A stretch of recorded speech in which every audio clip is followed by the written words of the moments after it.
Developing a growth mindset is really a journey. It's a lifelong journey of monitoring your trigger points and trying to approach things in a more growth mindset way of taking on challenges, sticking to them, and learning from them.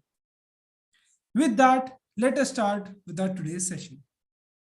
We would like to welcome our first speaker, Mr. Deepak Parekh, founder of HNYB Tech Incubations Private Limited, which has been honored by the World Economic Forum, Future Agro Challenge, DBS Foundation, National University of Singapore, Indian Council for Food and Agriculture, Grow Asia, International Telecommunication Union, and NASCOM, to name a few.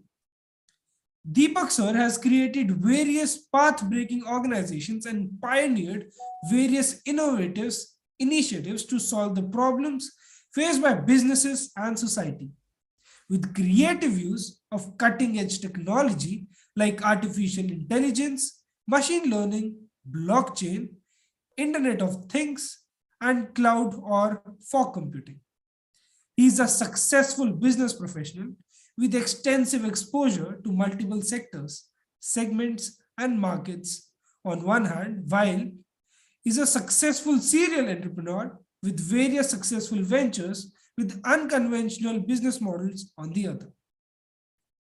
Sir is the founder of HNYB Tech Incubations, a consulting and investment company specializing in this special domain, working to create an ecosystem to deploy cutting-edge technologies in agriculture. He has over 22 years of diverse experience working across 34 countries on various projects.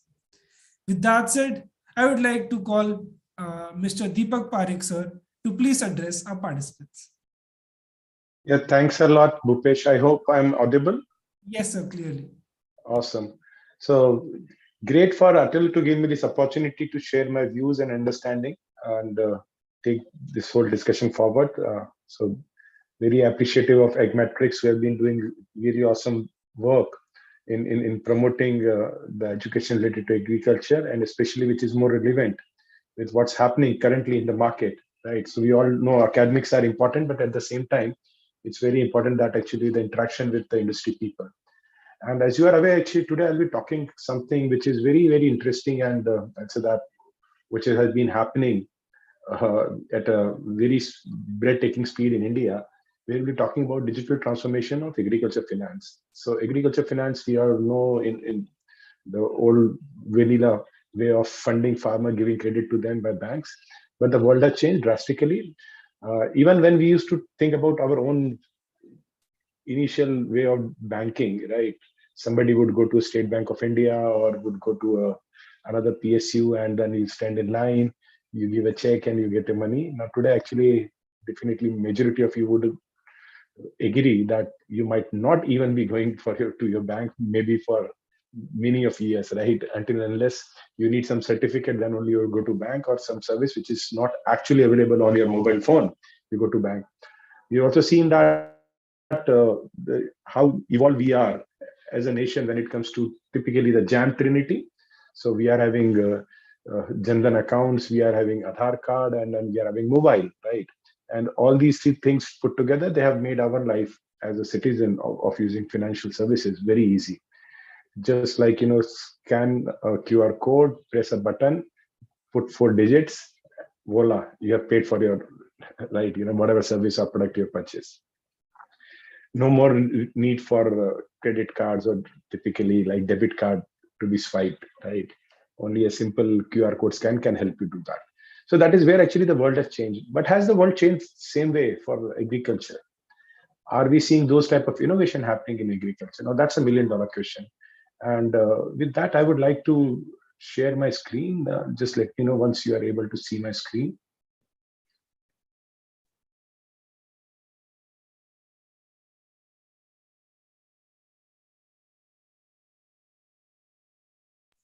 Yes, sir, it's visible. Right. So as you know that actually the first step of, I'll say that modern age finance has been the digitization. So as I said, the jam trinity, more and more people having access to mobile. Without mobile, was it possible for you to even scan a QR code? No. So because mobile phone exists, you can scan a QR code. And at the back end, because we are having capable technologies, right? Whether we are talking about AI, ML, blockchain, uh, typically different sort of interfaces, APIs, all of that, they have made our financial service very easy. So without digital transformation, even we would not be using the Paytms of or creds of the world, right? So the first step was digitization, when we were having access to mobile phone, and through mobile phone, internet, and through internet, various services. But that is also what is very critical when we talk about the financing or AgFintech, right? The digital transformation is one of the most important key areas. Now, if you see that actually, as a country, we need to see a fundamental shift in our food systems. So typically, food and agriculture system need to have a huge transformation for very simple reason that India needs to feed 1.4 billion people. 800 million of them have serious food security challenge, right? 130 million farming households in India depend upon farming. 20% live below the poverty line of $1.9. That is typically the twice of the national average. So twice more farmers are poorer than actually an average Indian. India produces roughly 600 tons of agriculture produce, or typically 300 odd tons of grains and non-perishables, and the rest of it fruits and vegetable, having 410 billion US dollars value. And we are exporting roughly US dollar 50 billion worth of agriculture commodities, and importing US dollar 30 billion worth of agriculture commodities. But the silver lining in whatever we are doing is that we are a digital nation. We are having amongst the cheapest and fastest internet, with 658 million internet user and 1.14 billion mobile connections. So that is where actually the magic happened when we talked about typically the penetration of agriculture finance, fintech in India. Now, when we go to again agriculture, the agriculture has been where we have seen a lot of changes happening.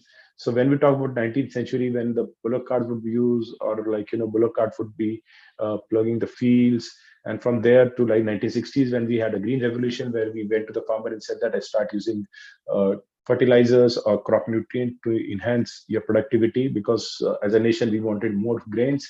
In 80s, we went to the GMO revolution, where we said that use better seed to grow better crops, and then 2008 mechanization revolution. And today we are seeing that again, we are talking about digital revolution, where we are seeing farmers who are confused. So drones, sensors, satellite, weather forecast. So all these type of applications, you are seeing that if you just go to Google Play and search for it, you'll find hundreds of applications talking about all these things. But is farmer able to leverage what actually is the digital agriculture? Now that's a $1 million question.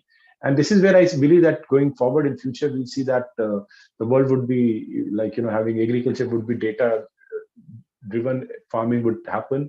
So whether it is using satellite or farm automations or drone, it would be very intuitive to the farmer. So farmer doesn't care actually what technology is being used. He only cares about is that actually he get contextual information, right? So whether to do irrigation today or not, whether to do the fertigation today or not, what time is most optimum for harvesting, what is the best time to go to market to sell his crop, or even selection of which crop I should be planting.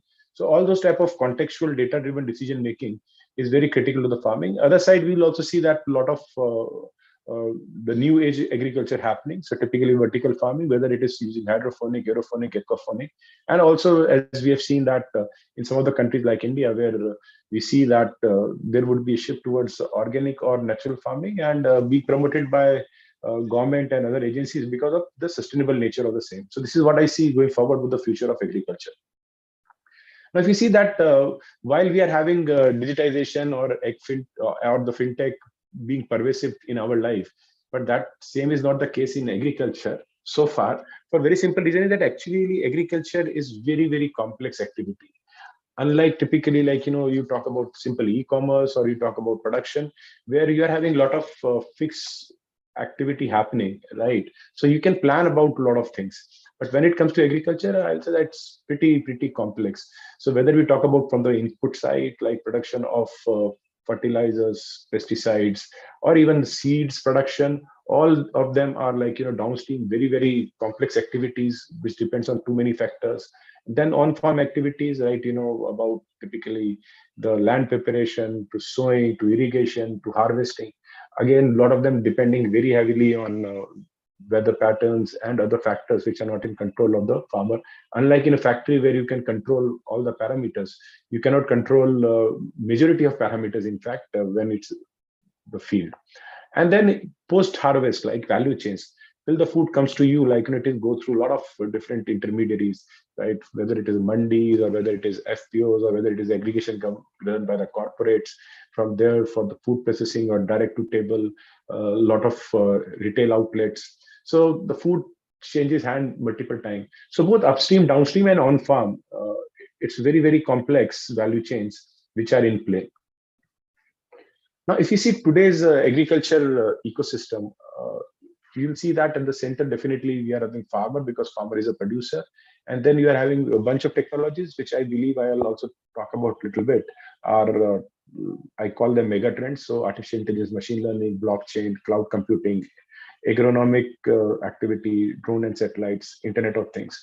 And then we are having a lot of host of players, like, all the way from agri input companies to cooperatives and FPOs, tech companies, extension service providers, corporate farming, insurance and risk mitigation companies, commodity buyers, NGOs, financial institution, governments. So you see that, like, there are so many people involved.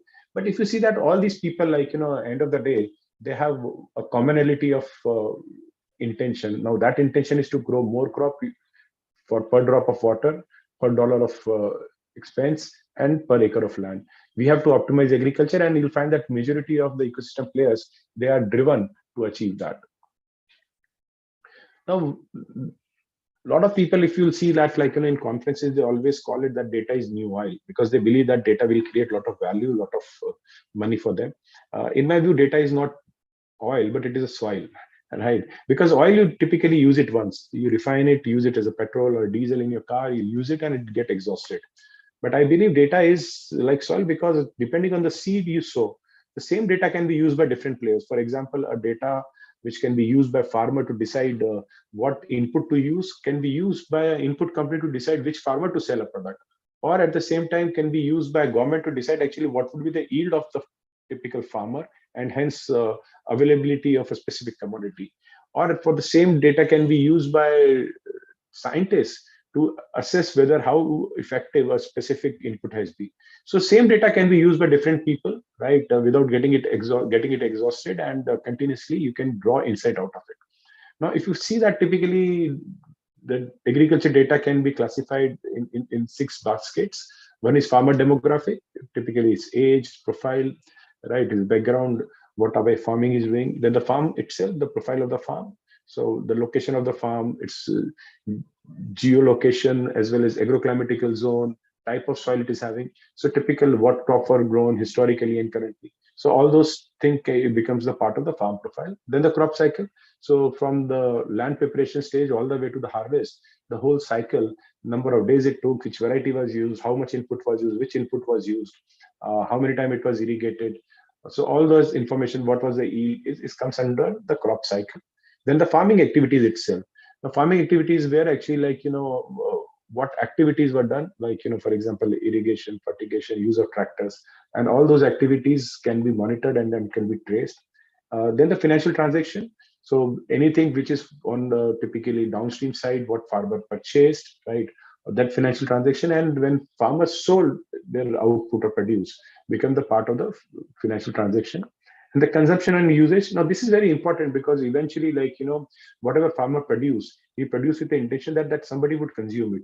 There would be some person who would be eating the beautiful rice he has created, or the beautiful okra, or beautiful banana which he has cultivated, right? There would be usage for that.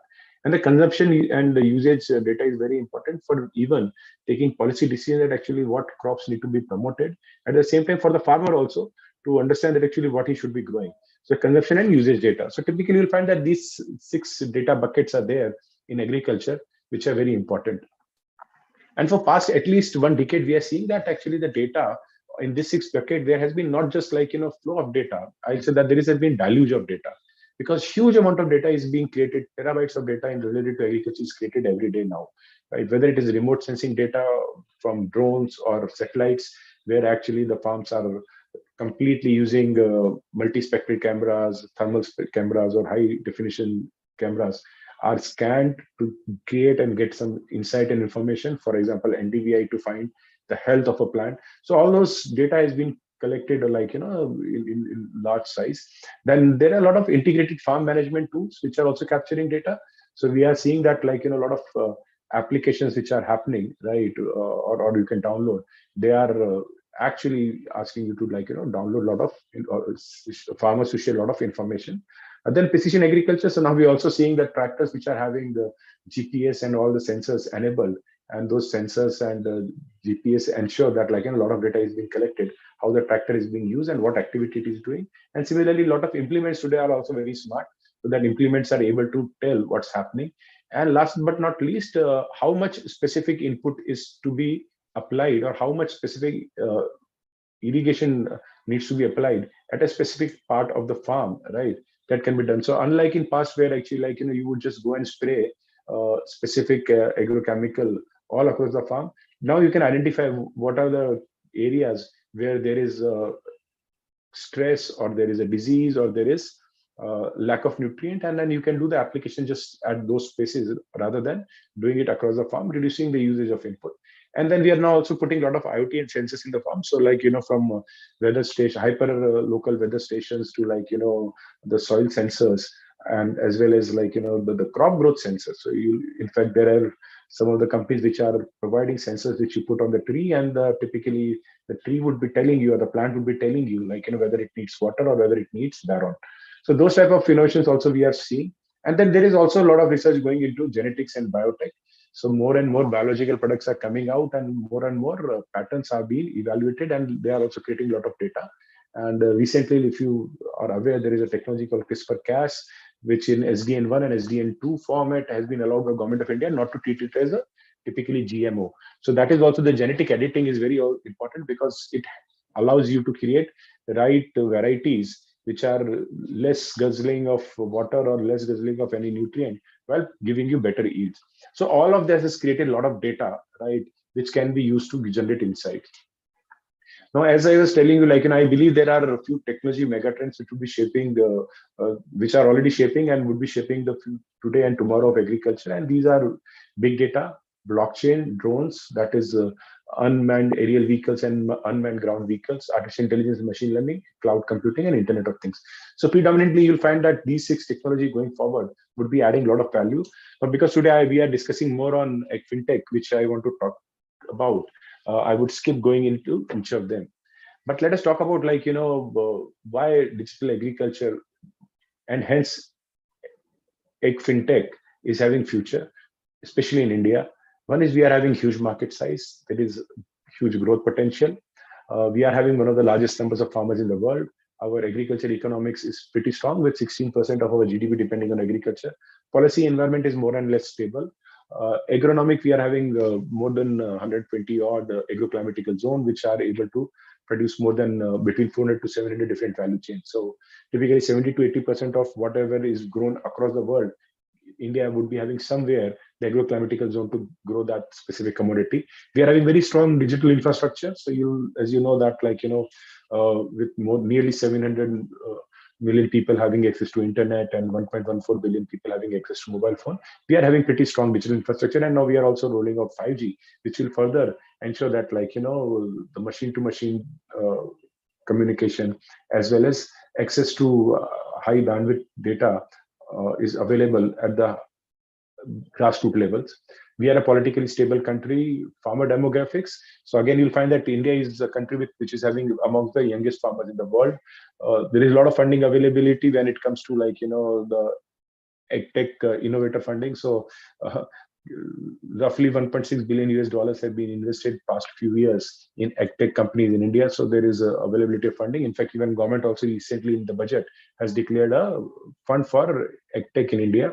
We are having low digitization costs. So as I said, like, that the cost of accessing internet is one of the lowest in the world. That enables us that, we are able to deploy AgTech solution at a lower price than the rest of the world.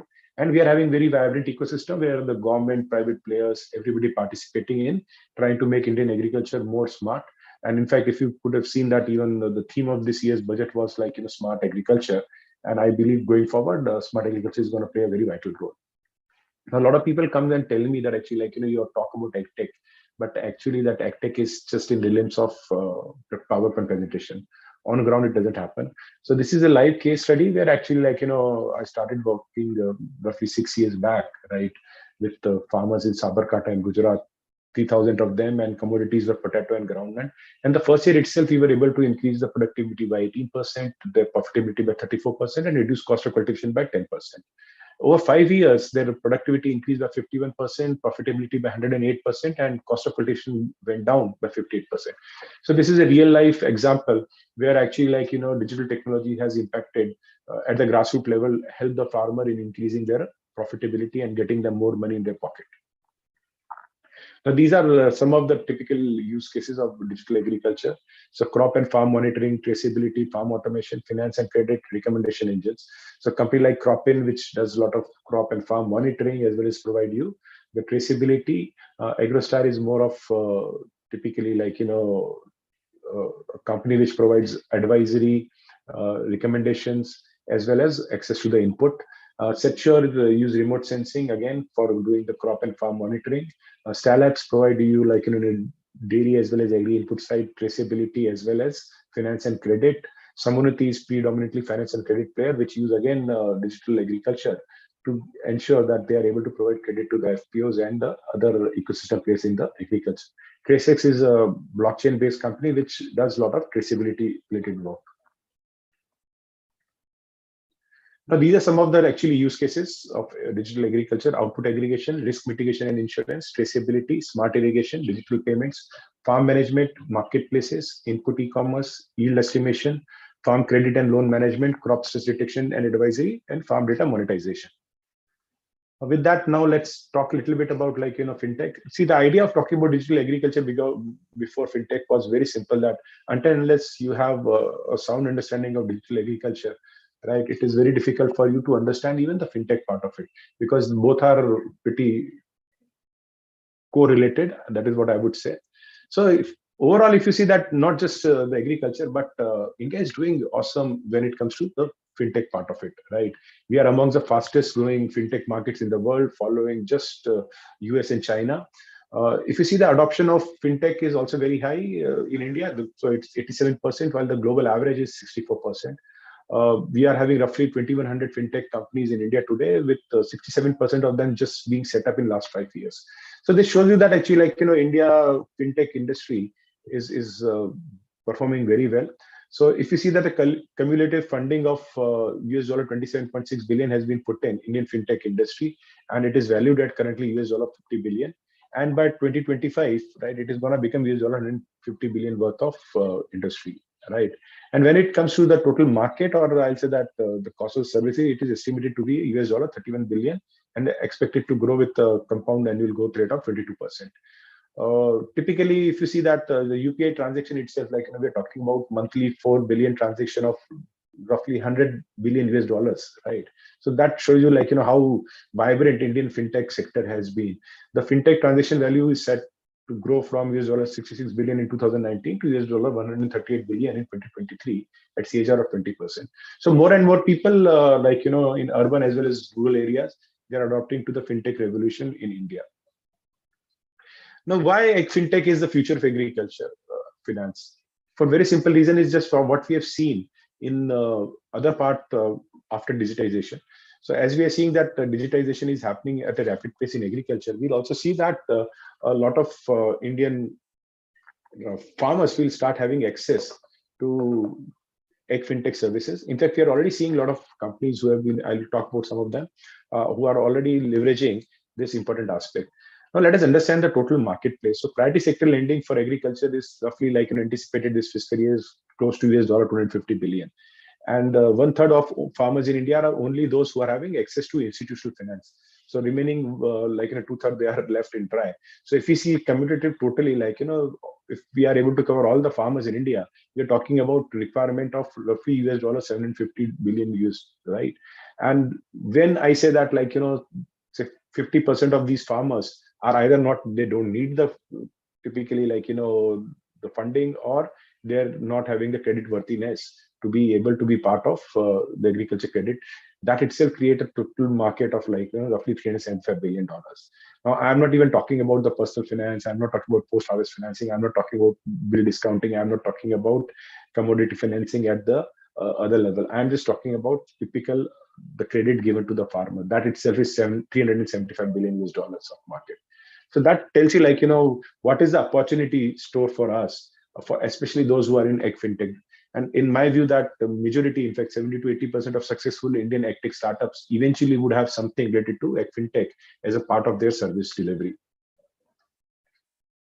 Now, what are the typical use cases, like, of AgFintech? One is origination, so demographic profiling, crop patterns, credit transaction history, and KYC facilitation. So to create a loan or origination itself, AgFintech can play a very vital role in reducing the cost of for the banks or the NBFCs or all those who want to provide credit to the farmer. Then the second stage would be credit assessment itself. So because the land information, yield and productivity assessment models and algorithms, commodity price and forecast, based on that, you can do a better credit assessment than what has been done today. So for example, like, if I have to do a warehouse recepting for a farmer who will be growing chilies in Guntur and want to store it, right? I can use algorithm to arrive at what could be the possible prices in this season, and based on that can decide whether I should want to fund them or not. So those type of small intervention would ensure that actually we are able to give credit with more intelligence using data. Then the monitoring. So once a farmer is given credit, the monitoring is also important. This monitoring can be typically the crop monitoring at the farm, or it could be typically risk mitigation tool, where actually we are talking about how the quality of the product is in a specific storage or a warehouses.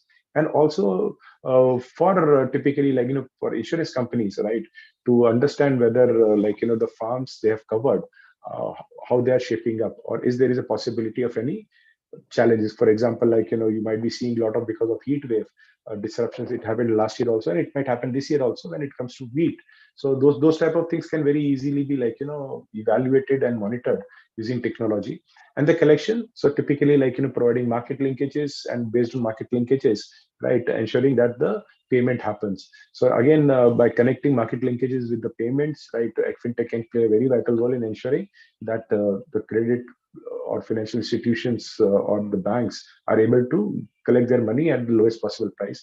Repayment capacity assessment and provisioning, all of these can be done using AgFintech.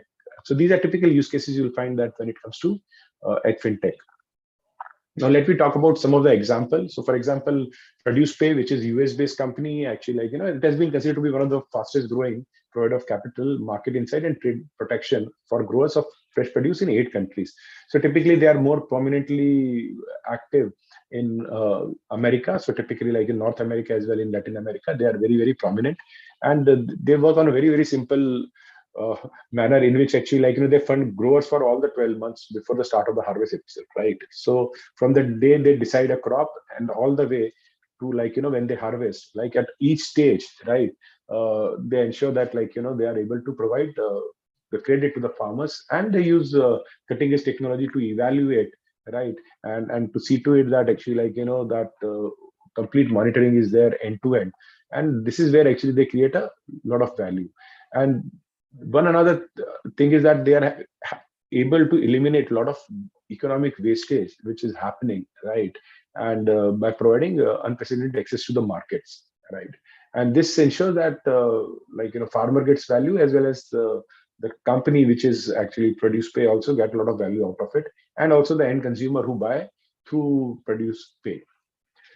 Similar example would be Farm Drive. Now, Farm Drive is again very interesting company based out of Kenya. So they are based out of Africa, and typically they provide data and analytics typically to the financial service providers, right?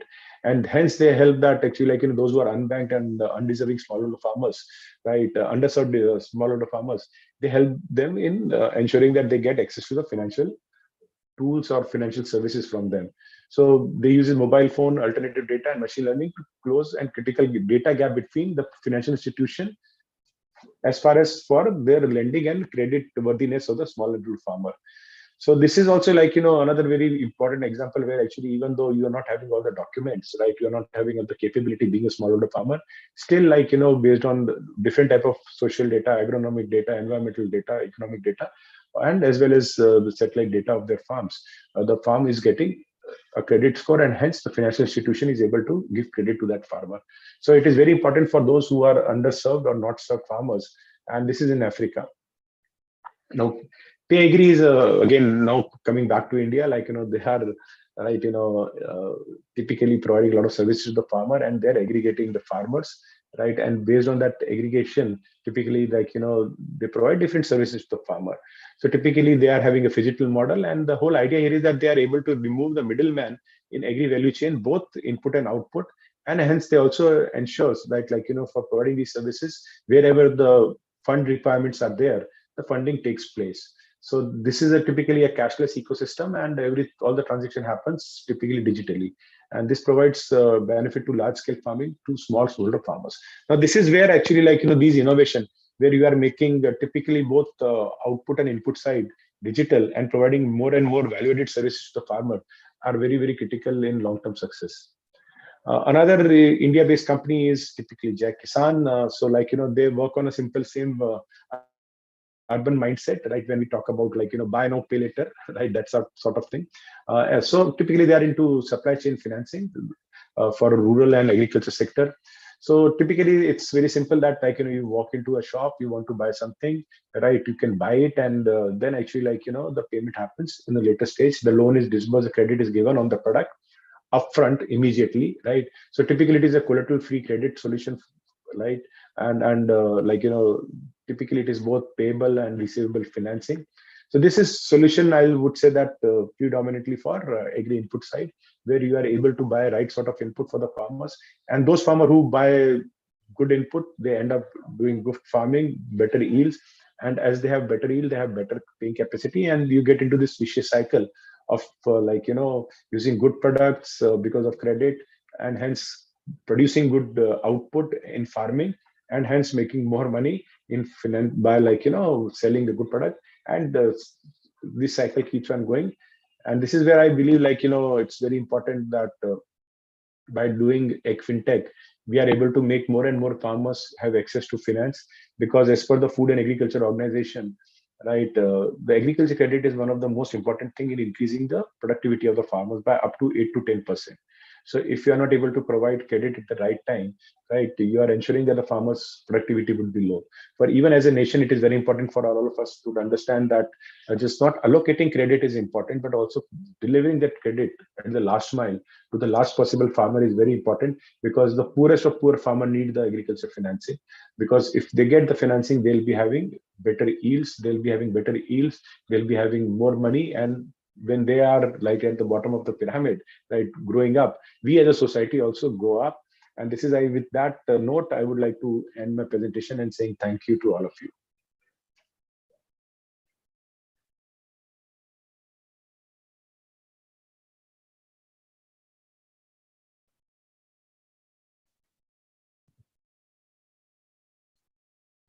So I'm open for any questions if there.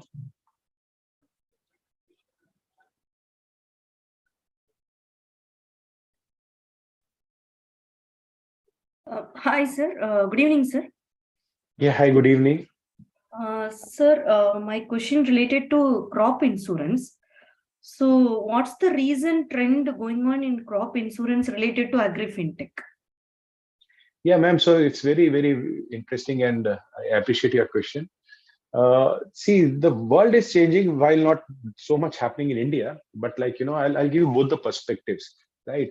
Outside India, fintech in insurance is happening, where people are moving towards parametric insurance. Now, what is parametric insurance? Parametric insurance is where actually, like, you don't get into this complex activity of crop cutting experiment, assessment of challenges on the ground. The parametric insurance is very simple. For example, like, I'm having a farm, I want to take this insurance. I go to the insurance company and say that, hey, I want to take weather insurance. Now, the weather insurance covers me in a very simple way, that if rainfall is plus minus 10%, right? It is fine. But if it is more than plus minus 10%, then I would be compensated at so and so rate. So now they don't go back to the farmer whether your crop has succeeded or failed. They find for your farm location, was the rainfall more than 10% or less than 10%? If yes, then you are actually disbursed your claim, right? So it reduces the cost of giving the insurance. It makes life very easy, both for the insurance company as for the farmer. Because if there is more than 10% of rainfall, maybe you would have suffered, right? How much suffering is there? Nobody cares. But because you have paid the premium, right, you get the claim. Or for example, for any natural disaster, or for I'm saying rain is one example. That could be temperature rising by more than 5% or 6% or 10%. So all the wheat growing farmer in India could have taken parametric insurance where, say, right, in case the temperature for month of February, March, April, and May is plus minus 3% or 4%, then I would be compensated and I pay premium for that. So that's one way of doing it, parametric insurance. In India, because we are having predominantly Pradhan Mantri Fasal Bima Yojana, right? There, the technology innovation has been where actually, we started using satellite-based technologies, right, to do better monitoring. So not just by depending on typically field surveys or crop cutting experiment. Now digital technology is also used to identify, right, whether when a farmer says that he has grown a specific crop, whether he has grown that crop or not. If yes, that actually what is the condition of the crop? Has the crop failed or not failed? So all those monitoring, a part of it, as a pilot project is being done using satellite. And going forward in future, I believe it would be a big boom for crop insurance given to the farmer, because the cost of insurance would be low. So the cost, currently it is subsidized by the government, so the cost will come down for the government. And I believe the insurance company would also have a very fair understanding of their risk, rather than the risk being there because of not having the right data, right, not having right information. I'm not saying that the farmer would be coming out with a false claim, but you never know. Insurance is such a business that there are a lot of false claims being happening. So even the insurance company will get protected because of they are able to use digital technology. I hope I've answered your question now. Yeah, yes, sir. But this one, sir, this sound interesting. Parametric insurance. It's very needed for farmer also. So in this parametric insurance, it's divided into different categories, or it's the whole part of only one premium they have to pay, or they have to pay for biotic damage, different premium they have to choose, or abiotic damage they have to choose different premium like that, or it's No, common? ma'am. Actually, the premium is only depending on a parameter. So, yes, you can have different categories of parameters. So, for example, just like when you buy insurance, like third-party insurance, all you want comprehensive insurance, right? So, similarly, you can have, for example, I just want for heat insurance, right? So, if I'm going wheat, I don't want care of anything else, right? So what I'll do is that I'll say that to rainfall and and heat insurance, right? So I'll have that plus minus 5% of heat and plus minus 10% of rainfall, right? I'm insured. I don't care about then if something else happened, right? I'm not covered, right? If right, for whatever other reason, crop fails, nothing is claim doesn't become. I'll say that I don't become eligible to get the claim amount. So you can have different flavors of it where you can take multiple insurances, right? The same policy can have multiple options where you take heat, you take weather, or say rainfall, or even if you take sometime price, right? So typically, even the price fluctuation insurance is possible, so it's one is the productivity based, insurance, other is the typically profitability based insurance also. So when your profitability goes down, you're insured against that as well. So for example, typically we always see what happened to onions, right? I think India should come out with profitability based insurance scheme for our farmers, onion farmers at least, right? So all those commodities where the volatility is very high, there is a possibility of us having a typically profitability linked insurance as well. It should be parametric, right? So any based on the base price, any time if you see that the price falling by more than 20% or 30%, then insurance triggers in. It's as simple as that. Yeah, thank you, sir. Thank you. Yeah, welcome, ma'am. So I think we have time for one more question. If somebody wants to ask, then we can conclude.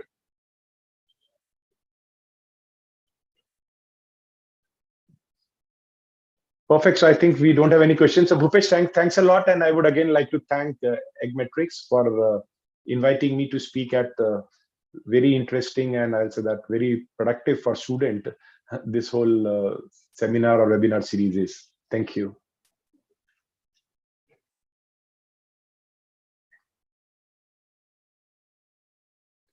So, Bhupesh, can I just log out? Yeah, please. Yes, yes. Yeah, thank you, sir. Thank you for your insight presentation, sir. It's my pleasure. It's joining with us today. We have a small sorry. We request our participants, if anyone has any questions, either they can raise their hand or ask directly in the chat box. No, Bhupesh, I think you were not there. We already had question and answers. So actually, I had a small lag, so I think I might have missed that. Yeah. Not a problem. So I think there is a question I see in the chat window which says, how is the funding trend in AgTech in 22 and 23-24? Not that great. We are going through a funding winter, right? So not just AgTech, like, overall you'll find that, like, tech investment has reduced. AgTech also, we are seeing a lot of correction happening. Trends are changing. Predominantly more investment are structured towards innovation, unlike in past where it was most towards, like, I'll say that GMVs and I'll say that valuation were based on the transactions. Now they are more towards, like, very strong innovation or IP, intellectual property of the company, where the funding is happening. So 23-24 doesn't look to be a great year for AgTech investment. But I believe, like, market will stabilize in next 7 to 8 months, and after that we'll see good times. Right, sir. So Jyotish, I think I've answered your question. Right, sir. Thank you so much, sir, again for joining with us today and answering all the questions. Thank you so much. My pleasure. Thank you, Bhupesh. Take care. Bye. Thank you, everyone, for listening to me. Thank you. Thank you, sir. Thank you. Right. Now we have with us eminent food business leader from the food industry. We have with us Mr. Vijay Shore, who's the Vice President, BVG. Sir is almost joining with us. So we'll take another second.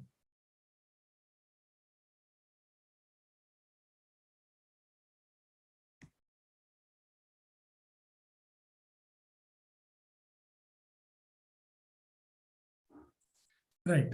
So Sir is here. So I'll introduce him. So Sir is the Vice President at BVG. He has served as a former Secretary of Maharashtra Rajya Draksh Bhagitar Sangh and emerged as the youngest secretary to hold the office in the history of Maharashtra Rajya Draksh Bhagitar Sangh. He has been honored with state-level award of Krishi Udyog Bhushan for his contribution to the Agri food business at the hands of Kakasaheb Chittal Promoter Group Chittel, an award of excellence for contribution to Agri and food domain by IIMS, International Institute of Management Studies, Pune. Sir has worked in a leadership role throughout his career and experienced working as a team leader in PMU, PMA, and PMC for various World Bank, Ministry of Food, and MSME projects. Now I would like to request sir to please address our participants.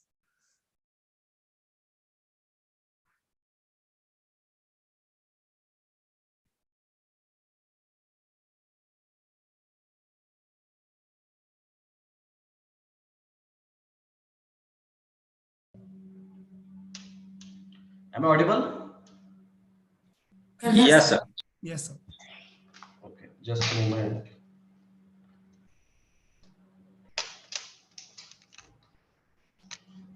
So if I'm audible, I'll talk, just without any microphone. So your name Bhupesh. So I'm clearly audible. Yes, sir. Loud and clear. Yeah. So I must congratulate this Agmatrix and ATAL program, and then University Mahatma Phule Krishi Vidyapit, and then your Parbhani Krishi Vidyapit for organizing such a program wherein there will be different speakers from different sectors, and I wish you, all organizers and all the best, for the further sessions. And so I'll start this thing, and there is a presentation also with me, but moreover, I would like to have an interactive session. Meanwhile, I would also request like the participants, if they have any specific queries or like this thing. So while I'm talking, they can jot down that, and then we will have the question answer session in the end. So to begin with, since you all are, I understand that all the participants are from rural or or an agriculture background, or they want to do something in agriculture or food space, or that kind of thing. So let me put the basics of like why this agri food startups, and why agriculture should be the priority of the nation, not only yours but of the nation. So those who have even passed their graduation or 12th, so in economics we have studied the definitions of developed countries and developing countries. So what we have been taught is that developed countries are those countries where the share of agriculture GDP reduces over a period of time. So if we take for example of US and then Australia,